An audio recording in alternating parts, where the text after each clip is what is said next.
Mga kababayan ko, dito ako ngayon sa Notre Dame Hospital. Dadalawin ko ang aking best friend na si Sister Imay. Habang ako ay lumalakad, papasok sa gate, titingnan ko mga magandang tanawin dito sa loob. Mga kababayan ko, 2 bisis ko palang narating ang lugar na ito. Sa mga hindi pa nakakaalam, ito po ang Notre Dame Hospital ng Cotabato City.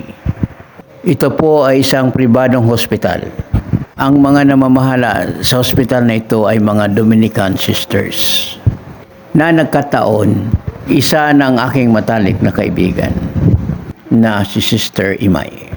Bago ako bumalik ng Manila, sa pangalawang pagkakataon, nais kong madalaw at makamusta siya.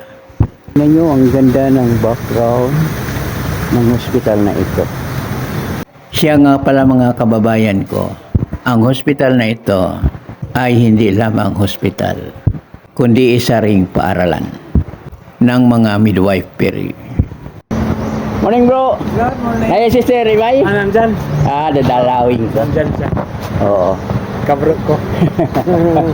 Saan dito sa kantin? Nandyan. Tanong mo nandyan. Buti ko sa kantin. Mga kababayan ko, papasok na ako sa kantin kung saan doon ko raw makikita ang aking kaibigan.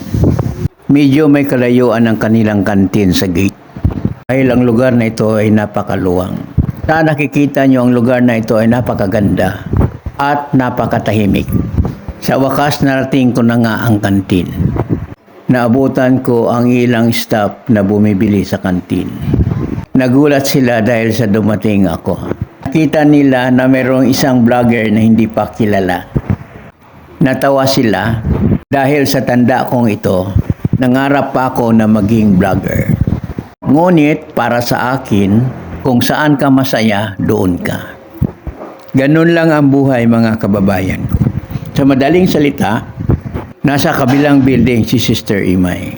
At kami ay nagkita na rin sa wakas. Pintuan sa maiksing oras. Siya na mga kababayan ko, hindi ko na na-vlog ang aming muling pagkikita. Dahil bawal makita sila sa kamera. Hanggang sa muli mga kababayan ko, abangan nyo ang susunod kong vlog. Huwag nyong kalimutan ang lagi kong sinasabi sa nawawalang pag-asa sa buhay. Lagi niyong tandaan na may Diyos tayo na laging nandyan sa atin. Hanggang sa muli, ito ay inyong Tatay Bing. In short, Brother Bing. God bless everyone.